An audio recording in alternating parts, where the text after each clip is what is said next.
Muy buenas.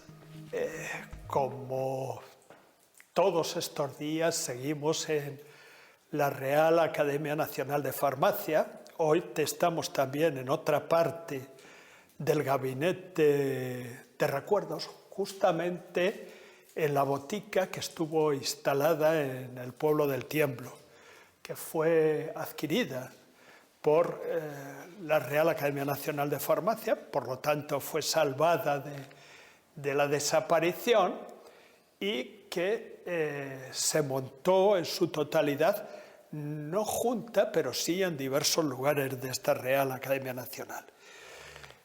Tengo la fortuna de que hoy esté conmigo el doctor José Luis Barona Vilar. El doctor José Luis Barona es catedrático de Historia de la Ciencia en la Universidad de Valencia, es miembro del Instituto de Historia de la Medicina y de la Ciencia López Piñero, ha sido investigador visitante en muchísimos sitios, lo cual a muchos nos produce una sana envidia. Ha sido investigador visitante en el Rockefeller de Nueva York, en la Hector August Bibliothek de Alemania, y profesor visitante en Oxford, en Noruega, en Bergen, investigador Salvador de Madariaga en la Universidad Europea de Florencia y desde 2026 es profesor visitante en la Universidad de Sumamoto, en Japón. Perdonen las pronunciaciones porque yo, al contrario que mi querido amigo el profesor Barona, soy más bien poco viajero desde el punto de vista científico. Allí en Japón imparte un curso de posgrado sobre orígenes de la ciencia moderna. También es miembro numerario de la sección de Ciencias Biológicas del Institut d'Estudis Catalans y es académico correspondiente de la Real Academia de Medicina de la Comunidad Valenciana. Fundamentalmente, bueno, a mí me cuesta mucho pensar el tiempo que conozco al profesor Barona, al que conocí en una circunstancia muy dura, que eran unas oposiciones suyas, y desde entonces pues me dejó totalmente fascinado. Ha hecho una obra científica desde mi punto de vista ejemplar y ahora últimamente publica más en inglés que en español, cosas que a mí pues, bueno, me parece estupendo, pero me cuesta más leerle, y sobre todo ha hecho algo admirable, que es en sus momentos de no investigación científica, es un autor literario, cosa que admiro también mucho. Ha escrito ya 2 novelas. Lejos de la creación literaria, hoy nos va a hablar de una cosa que es muy importante en su momento y que ha sido muy importante para la medicina más contemporánea, que es la medicina renacentista, porque, entre otras cosas, desde mi punto de vista, él es un excelente experto en este tema del Renacimiento y no solo desde el punto de vista de la medicina. Muchas gracias, José Luis, cuando quieras. Muchas gracias, Javier. Yo quiero, antes de empezar mi intervención, dar las gracias a mi amigo y maestro, el profesor Javier Puerto, a quien conocí. Nos llevamos muy pocos años, pero él fue miembro del Tribunal de Oposiciones que me hizo funcionario titular en la universidad, y desde entonces hemos mantenido una relación personal, científica, académica, intensa y muy cordial siempre. Es para mí un privilegio estar aquí y aceptar esta invitación que me ha permitido conocer esta Real Academia, sus colecciones de historia y su historia en sí misma. Encantado y muy agradecido por esa amable presentación del profesor Javier Puerto. Yo quiero empezar hablando de la medicina renacentista como suelen hacer los historiadores, dando el contexto, porque muchas veces el contexto es tan importante como el contenido, como el texto. La transición de la sociedad medieval hacia la modernidad fue un largo proceso, desencadenado por una pluralidad de factores que impulsaron el desarrollo de una floreciente cultura urbana. Las prósperas ciudades comerciales del Mediterráneo, como también las ciudades flamencas, germanas, escandinavas de aquella liga hanseática, junto con otras redes comerciales y políticas, impulsaron cambios sociales, intelectuales y culturales de gran calado. A ello se sumaron catástrofes demográficas provocadas, entre otras cosas, por las crisis de hambre y por las epidemias, además de las guerras, como la peste negra, famosa peste negra de mediados del siglo XIV, que desencadenaron movimientos migratorios hacia las ciudades, arruinando así amplios territorios del medio rural y reduciendo drásticamente la población europea, afectando profundamente a los sistemas productivos. En ese tránsito de la Edad Media hacia la modernidad influyeron factores sociales vinculados al auge de la burguesía urbana, un grupo social emergente en las prósperas ciudades bajomedievales y protorrenacentistas, en detrimento de la tradicional aristocracia feudal y eclesiástica. Como explica Max Weber, el auge de una economía urbana, artesanal y comercial impulsó una moral de trabajo y la acumulación de bienes, propiedades y capitales, con el correspondiente impulso de una economía mercantil que fue el embrión, el punto de partida del capitalismo posterior. La nueva significación social del trabajo y el comercio en el marco de la ciudad impulsó la contabilidad, la secularización y la idea de progreso, junto con una valoración positiva de la tecnología para lograr el dominio técnico del mundo.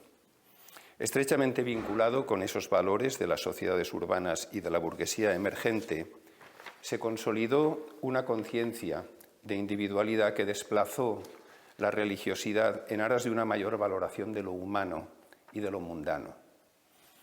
Esa transformación es palpable en el mundo del arte con la representación de la figura humana, los sucesos cotidianos y los elementos referentes de la cultura clásica como referente narrativo. La burguesía renacentista era más pragmática que la sociedad medieval y la filosofía y la medicina rompieron con la tradición escolástica.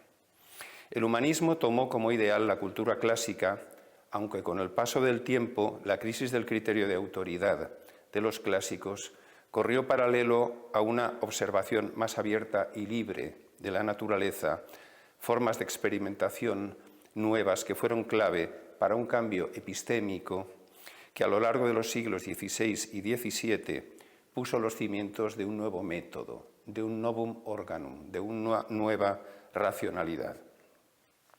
Además de estos factores sociales y culturales, hubo otros de carácter geográfico. Desde el siglo XIII, las ciudades mediterráneas habían iniciado un proceso de expansión comercial hacia Oriente que después se desplazó a territorios de África y del Nuevo Mundo. La expansión colonial se prolongó durante toda la Edad Moderna. La exploración de nuevos territorios y el contacto con otras sociedades y culturas puso en entredicho el limitado conocimiento de la naturaleza heredado de la antigüedad y obligó a representar al mundo ex novo, su cartografía, su historia natural, la comprensión de los otros, de la alteridad, con un incipiente pensamiento antropológico más allá de lo puramente religioso. Pero hay que reconocer que el tránsito de Occidente a la modernidad no habría sido posible sin el factor técnico. A las novedades bien conocidas en el arte de la navegación, a las conducciones hidráulicas o los nuevos molinos, hay que sumar el factor técnico más importante para la difusión de la ciencia, la imprenta de tipos móviles y su expansión por Europa y el resto del mundo a mediados del siglo XV. La imprenta no solo inició un floreciente comercio del libro, transformó también las vías de difusión de la religiosidad, el arte, la literatura, la medicina y la ciencia. La afición por la lectura la popularización de la poesía y del teatro, la creación de bibliotecas particulares e institucionales, las nuevas universidades, todo ello fue de gran importancia para la transmisión de la cultura y el conocimiento. La imprenta dio acceso a todo tipo de obras y transformó la enseñanza en las universidades, que pasó de ser una simple glosa del texto clásico a una lección personal del maestro. Tan profunda fue la transformación impulsada por el libro impreso que hubo que inventar tribunales inquisitoriales para vigilar la disidencia. La crisis religiosa fue otro de los factores que caracterizó al Renacimiento, a la modernidad temprana. La segregación de la Iglesia anglicana, la expansión del cisma luterano, entre otros, ahondaron la división y el miedo al desmembramiento de la cristiandad. Desde los trabajos de Max Weber, de nuevo lo cito, se ha aceptado la vinculación entre esas nuevas formas de religiosidad, calvinistas, puritanas, luteranas, con una ética social asociada al capitalismo incipiente. El cisma religioso fragmentó Occidente, creó tensiones políticas y amparó la contrarreforma. Muchas de las censuras de los tribunales inquisitoriales pretendían impedir la filtración del virus de la disidencia, la división de los imperios y la destrucción de la unidad ideológica y política de Occidente en torno a la religión. Evidentemente, eso no favorecía la libre circulación de las ideas científicas, de los instrumentos, las máquinas, las prácticas. Todo este fenómeno general tuvo su manifestación en la medicina y en sus diversas áreas. En el caso del cuerpo humano y del saber anatómico es paradigmático. Las escuelas de cirugía y de medicina proliferaron en las ciudades más prósperas en el marco de estudios generales y de las primeras universidades. Eso tuvo una repercusión importante en la enseñanza de la anatomía y en la transformación de los conocimientos sobre la morfología del cuerpo humano. Desde el siglo XIII, algunas universidades incorporaron la disección de cadáveres, actividad siempre realizada tras la correspondiente autorización papal. La Universidad degli Studi di Bologna fue una de las primeras, seguida de otras universidades también, como la de Padova, París y otras más. En territorio hispano, tanto el Hospital de Guadalupe como la Universidad de Valencia se practicaron disecciones desde su fundación, ya que en el caso de la cirugía, la Escuela Valenciana había conseguido autorización papal antes incluso de la fundación de la universidad. En el dominio de la descripción anatómica, durante los siglos XV y XVI, no solo se recuperó plenamente el saber clásico y se depuraron los errores de los textos antiguos y de los escritos árabes medievales, sino que empezaron a enriquecerse los saberes anatómicos con nuevos detalles desconocidos. Se inició entonces un proceso de recogida de datos empíricos que con el paso del tiempo daría lugar a la llamada Reforma Vesaliana, personalizando en la figura de Andrés Vesalio un amplio proceso de renovación de saberes y representaciones del cuerpo humano durante los siglos XV y XVI. La práctica de la disección de cadáveres determinó, desde mediados del siglo XV, la rectificación de numerosos datos erróneos de la anatomía alejandrina y galénica y la descripción de nuevas estructuras anatómicas. La historiografía clásica, proclive a la mitificación de héroes, atribuyó el mayor mérito a Andrés Vesalio, a pesar de que el proceso renovador fue infinitamente más amplio en el espacio y en el tiempo, con la participación de numerosos anatomistas. Uno de ellos, Alessandro Benedetti, practicó demostraciones públicas de anatomía y publicó una Historia Corporis Humani en 1493. También Berengario da Carpi realizó descripciones originales del sistema venoso y rectificó errores descriptivos de la anatomía galénica sobre el cartílago aritenoide, la cinta olfatoria y algunas partes del aparato reproductor.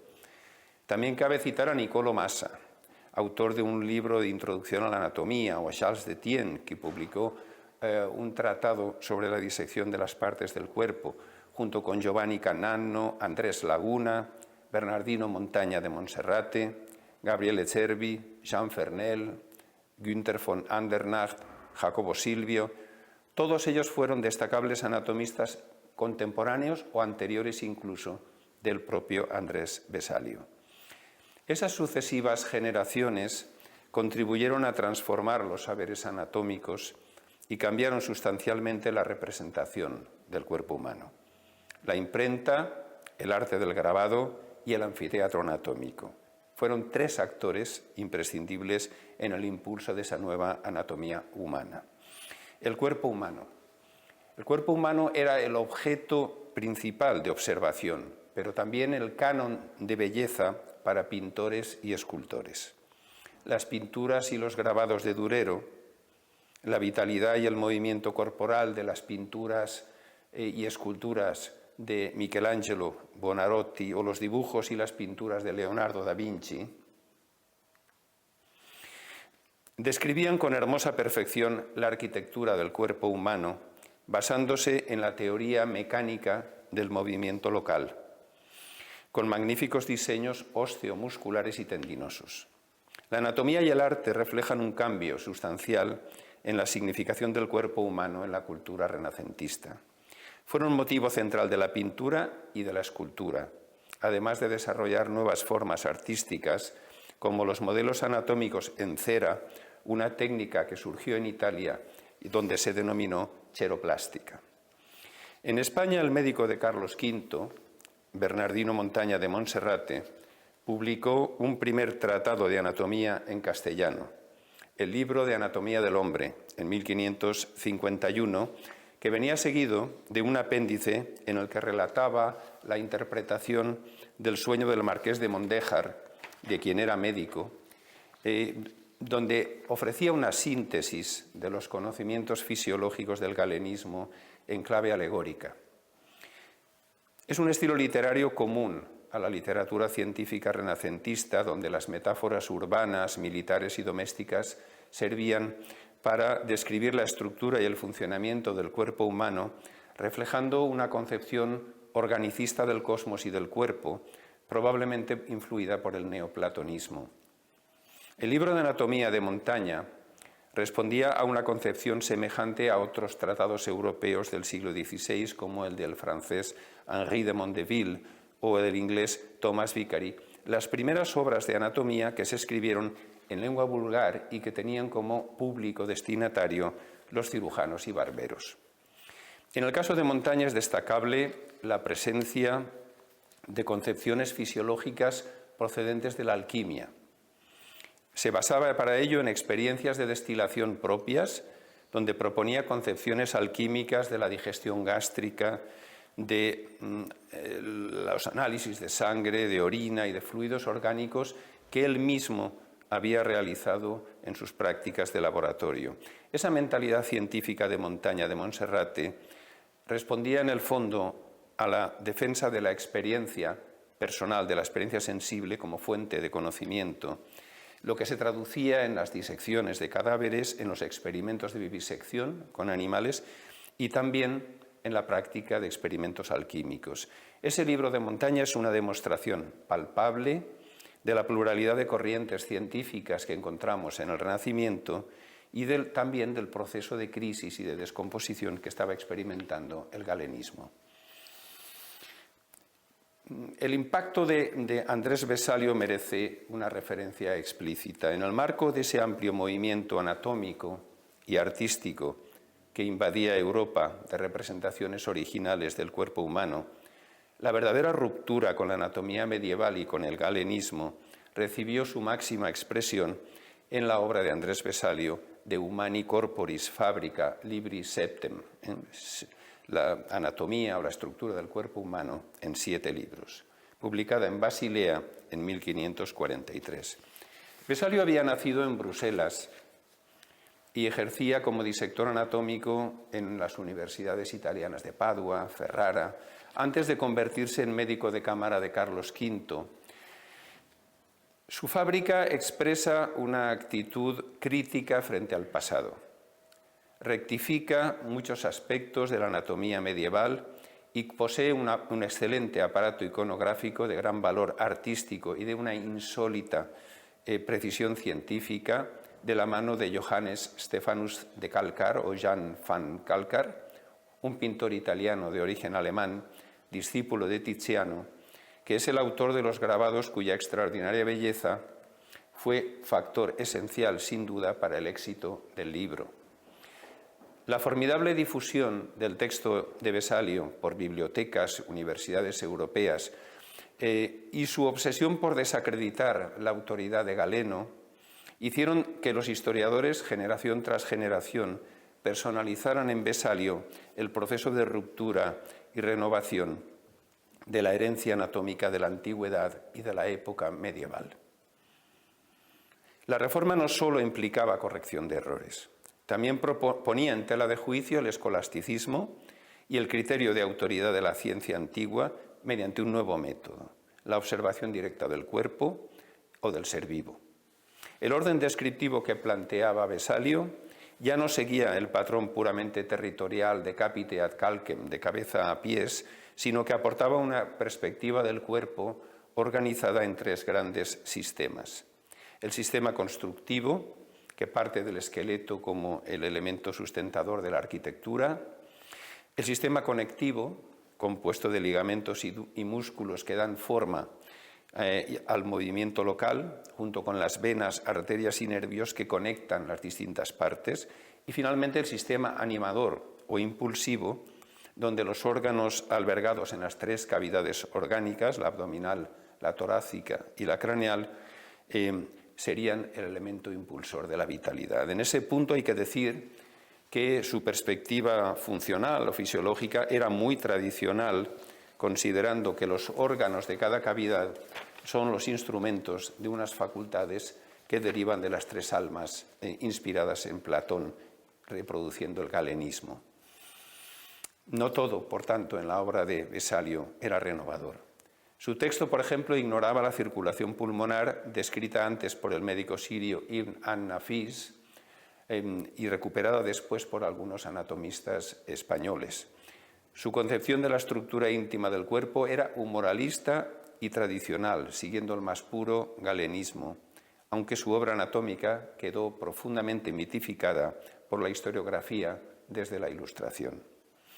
La renovación anatómica no permitía la indiferencia entre los anatomistas o los médicos frente a las novedades, y pronto las críticas al galenismo desencadenaron controversias y posturas antagónicas.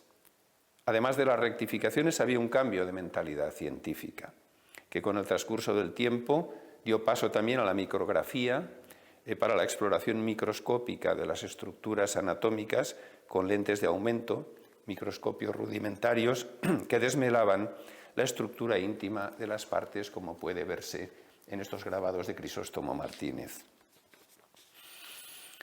Otro de los aspectos que experimentó una transformación importante durante el Renacimiento fue la fisiología. La crítica a los conceptos fundamentales de la fisiología galénica se fundamentaron en las principales corrientes intelectuales o filosóficas del Renacimiento.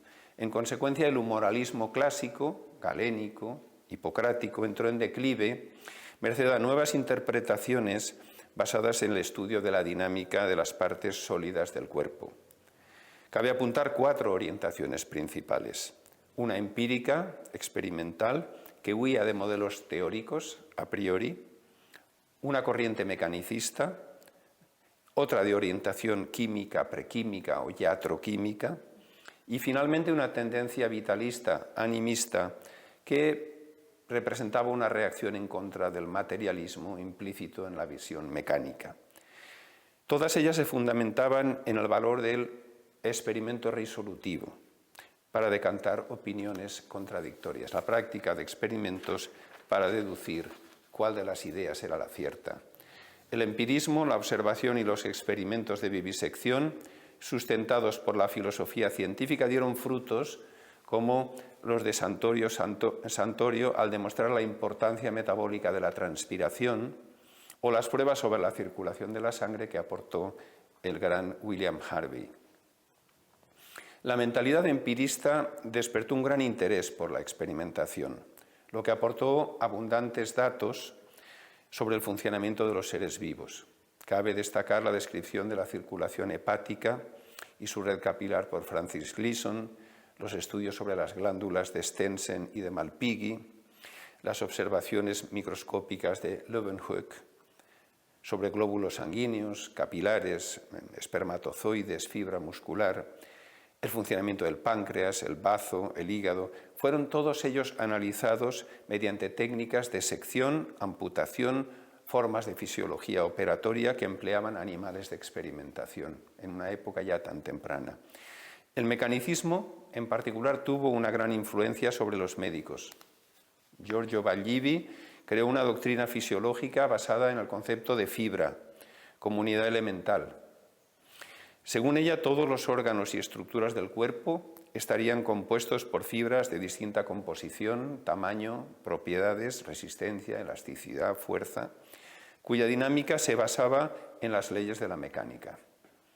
Borelli, un colega italiano suyo, elaboró una miología, un estudio sobre los músculos, fundamentada en concepciones matemáticas y geométricas. Sostenía, como otros, que el libro de la naturaleza fue escrito por el creador en lenguaje matemático. Es una frase de Borelli que sintetiza esa visión mecánica y que además pretende hacer compatible el creacionismo con la ciencia. En España hubo novatores como Juan de Cabriada o Juan Bautista Juanini que siguieron esa orientación en el siglo XVII, la cual se extendió a muchos círculos europeos, incluida la Royal Society de Londres. Algunos historiadores le han llamado a este movimiento iatromecanicismo o mecanicismo médico. Por último, conviene mencionar un movimiento que se inició en el siglo XVI con Paracelso. Tuvo su apogeo en el siglo XVII, tras varias generaciones de paracelsistas, cuyo impacto sobre la medicina recibió el nombre de iatroquímica o química médica. El principal teórico de esa primera generación fue Van Helmont, un holandés, junto con otros eclécticos como el químico Glauber, Daniel Sennert o Andreas Libavius. Los paracelsistas elaboraron una imagen del hombre como correlato dinámico de los procesos y de las fuerzas que actúan en la naturaleza.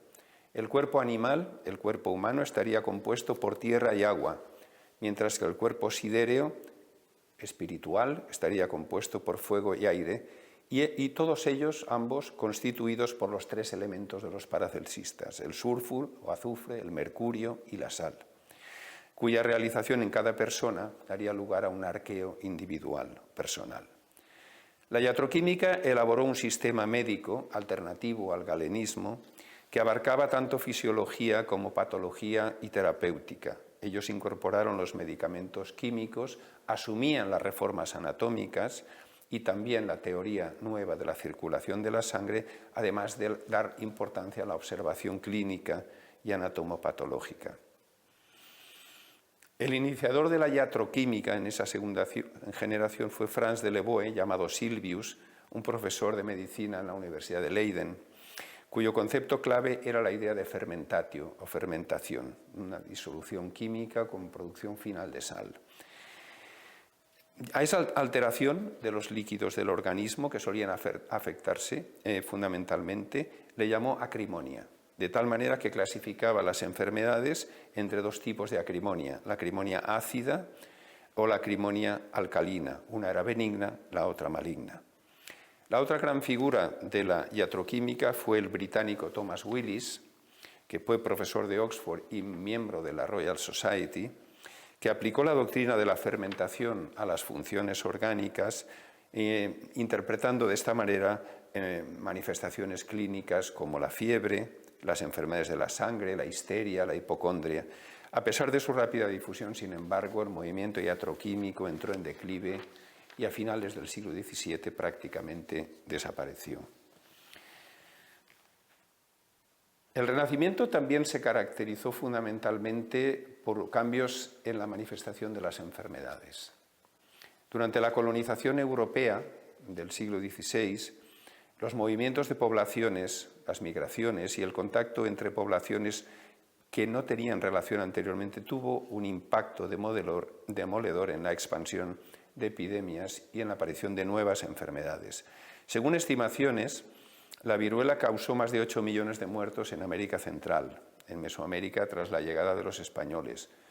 Y el Cocolitzli, nombre que daban y que apodamos los hispanos venganza de Moctezuma, al parecer superó los 15 millones de muertos en varias oleadas en el siglo XVI, una forma de salmonelosis seguramente, al tiempo que el Treponema pallidum, antes benigna causa de males cutáneos como el mal de Pinta o el mal de Pian, pues ganó virulencia extendiendo la sífilis por todo el mundo.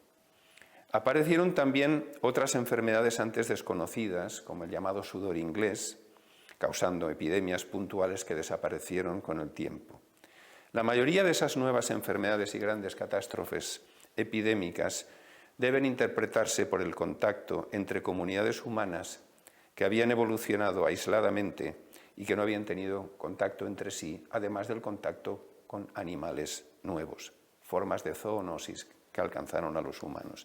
La medicina renacentista, más empírica, más experimental, junto con los datos que aportaban las autopsias de cadáveres, cuestionaban las interpretaciones humoralistas, generando controversias y puntos de vista dispares.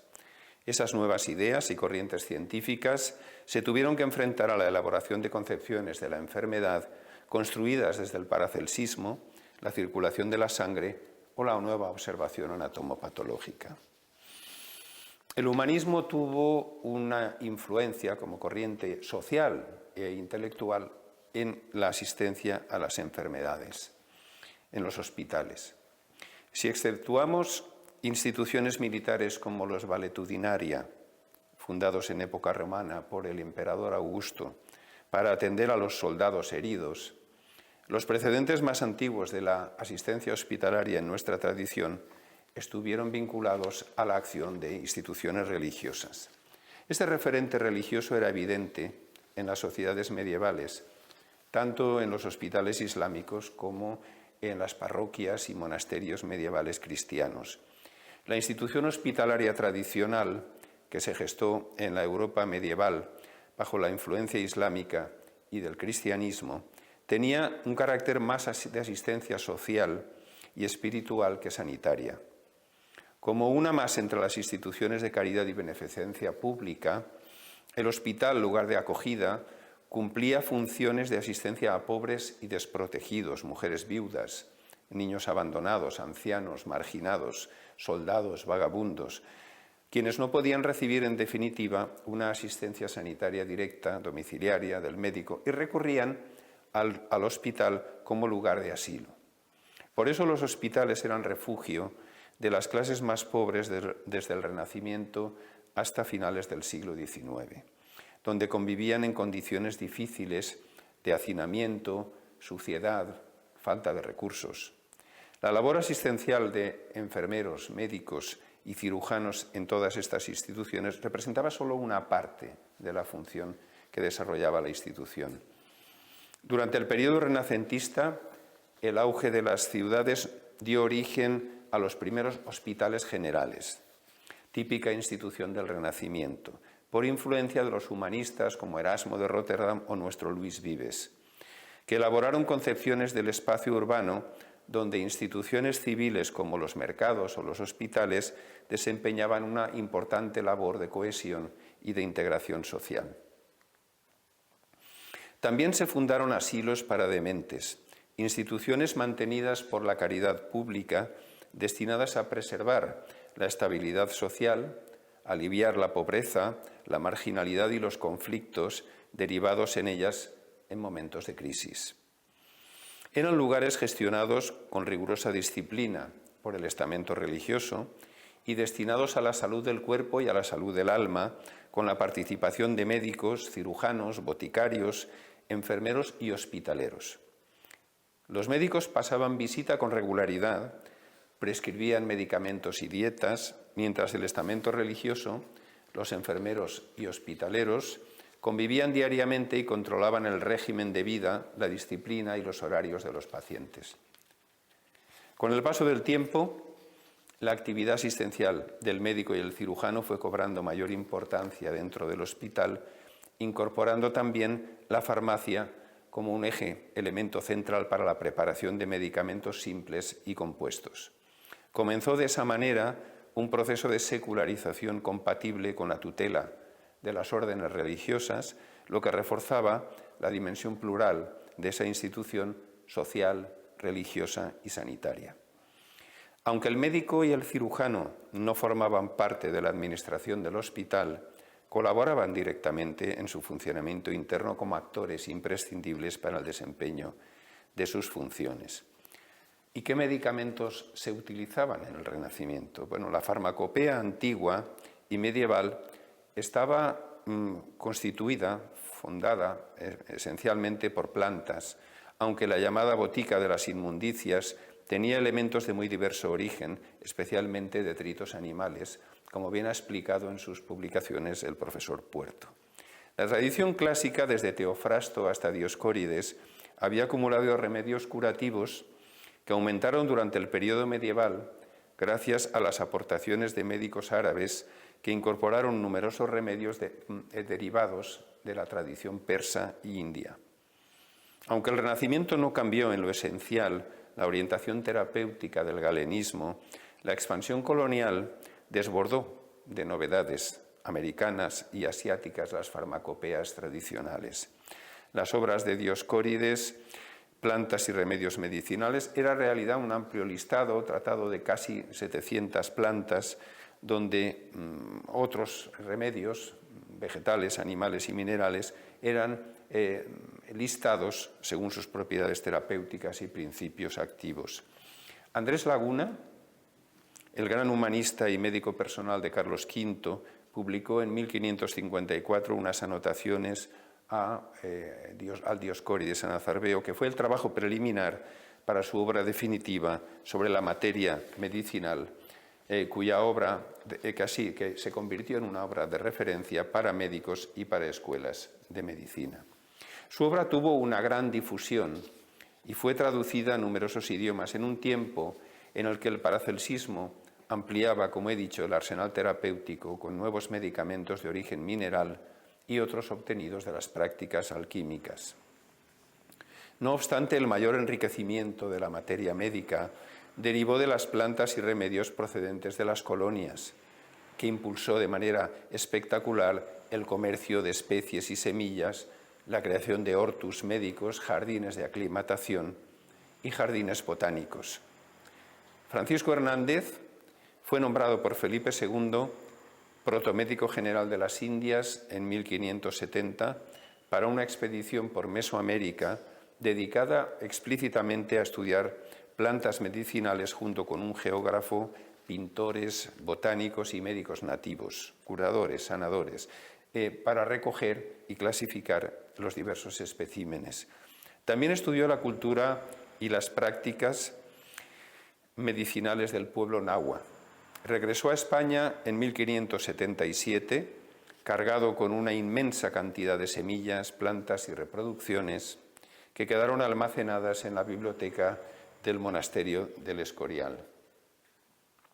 Hernández, sin embargo, falleció tras publicar una breve introducción a lo que sería su trabajo definitivo, lo que desgraciadamente no pudo hacerse porque fue destruido en un incendio que tuvo lugar en el Escorial en el siglo XVII.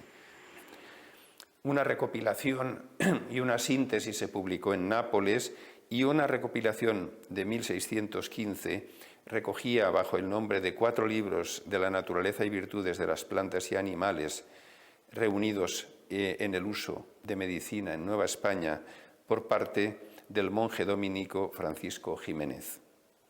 Además de Francisco Hernández, hay que destacar la aportación de Cristóbal de Acosta, seguidor de García de Horta en Goa y en la India, y su famoso Tratado de las Drogas de 1578, como también al médico sevillano Nicolás Monardes.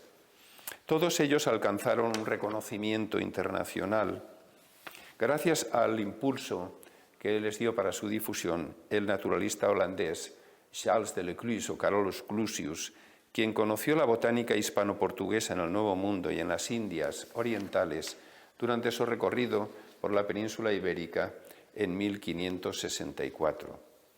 Como esas obras botánicas se habían escrito en castellano o en portugués, Clusius las tradujo al latín, sintetizó o mejoró su contenido, en algunos casos la iconografía, y contribuyó a difundirlas entre los grandes naturalistas y médicos europeos del Renacimiento.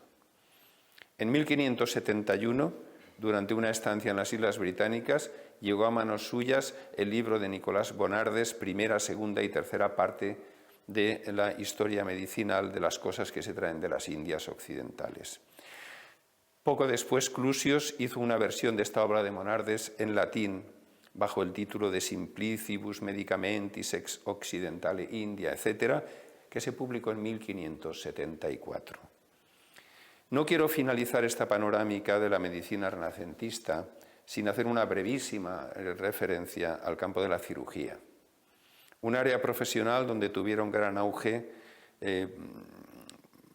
publicaciones que se editaron en lengua vernácula porque iban destinadas a un público más amplio que los médicos, incluyendo a los cirujanos y barberos. Relegada a un segundo plano, la cirugía, frente a la medicina clínica en el latín culto, la cirugía renacentista adquirió en algunos lugares un mayor prestigio social y profesional, especialmente en los países del sur de Europa, en Italia, Francia y España, donde la monarquía y la aristocracia, junto con las escuelas de medicina, reconocieron la labor de los cirujanos reales y de alto rango. Los libros de cirugía renacentistas aportaron novedades destacables. La cirugía universal de Juan Fragoso, que incluía un tratado sobre la defensa de los cirujanos frente a los tribunales en caso de denuncias. Francisco Díaz, que publicó un compendio de cirugía y un insólito tratado sobre las enfermedades de los riñones, vejiga y carnosidades de la verga y orina, que está considerada un precedente importante de la cirugía urológica. Francisco Arceo, Andrés Alcázar, en todos ellos hay novedades relativas a la neurocirugía, a la cirugía plástica, a la ortopedia, sin olvidar la obra de Juan Calvo, su cirugía universal y particular del cuerpo humano. La formación de los cirujanos impulsó una nueva literatura en lengua vernácula y una mejor formación de nuestros cirujanos. En definitiva, con esta exposición he pretendido exponer hasta qué punto el Renacimiento marcó el origen del hombre moderno, de la modernidad, en lo ideológico, en lo médico, en el acercamiento a la naturaleza, y cómo los diversos aspectos de la cirugía y de la medicina renacentista experimentaron grandes cambios en un periodo de transformación como fue aquella primera globalización. Muchas gracias por su atención, muchas gracias, amigo Puerto, de nuevo, por haberme invitado a esta amigable charla. Muchas gracias, profesor Varona. Habrán observado ustedes con la conferencia magnífica del profesor Varona, pues que hay varios puntos de contacto con otras conferencias, entre las cuales está la propia que les di yo sobre las características fundamentales de la ciencia renacentista. Evidentemente eso se debe a que tenemos una serie de posturas intelectuales comunes.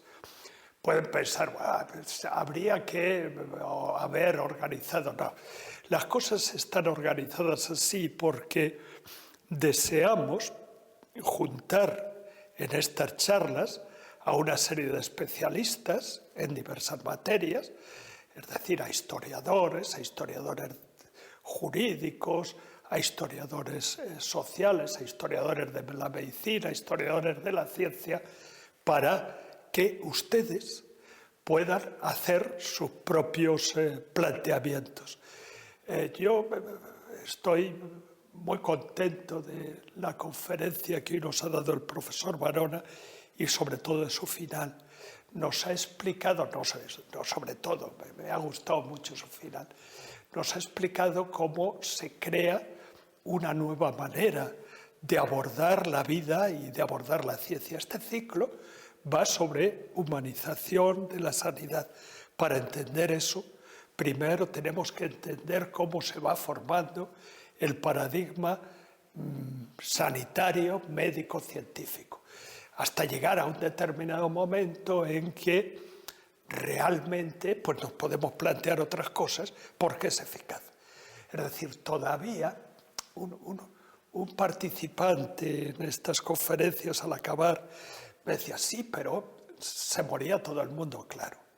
Cuando el paradigma es erróneo, la tecnología, que suelen ser los medicamentos, que suelen ser los tratamientos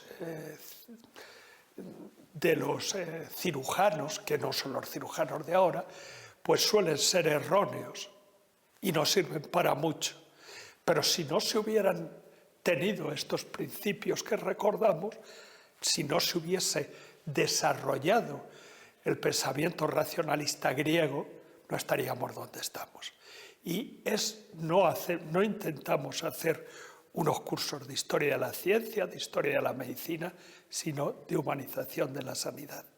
Por eso le doy muchísimas gracias al profesor Barona por haber estado con nosotros y, como siempre, les pido a ustedes que continúen en nuestro ciclo si tienen ustedes ganas y tienen la amabilidad de acompañarnos. Muchas gracias.